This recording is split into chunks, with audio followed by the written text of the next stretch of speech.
last spot she was seen. The next camera is 100 feet down, which makes this the abduction zone. Well, Alexandria police searched the building. There's nothing there. Well, she got in the car with them. They would have shown up on the camera down the street. Shoving her in the trunk of a car out in the open like this is too risky. Well, leaves this.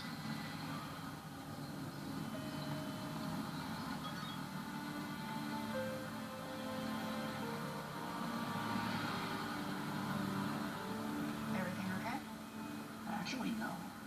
My mom's not doing so well. The doctors have had to change her medicine 3 times to try to stabilize the schizophrenia. Sense. Why didn't you say anything? I didn't want to bother you. Okay. That's never possible. Got it? How long has this been going on? It's gotten really bad the past few weeks. Look, the minute we are done here, you need to go help her. She needs you.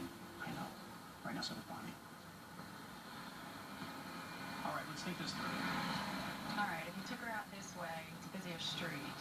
The traffic was lighter last night, but it's still a risk to abduct someone in plain sight. So he was able to control a drunk woman, and it didn't look suspicious. He probably just put his arm around her and walked off. She was too drunk to even realize she was in danger. You know, if this was just about the assault, he could have done that back in the alley. I think there's got to be some sort of long-term play.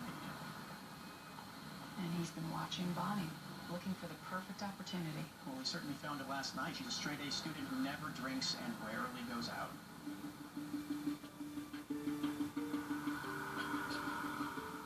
So if he watched him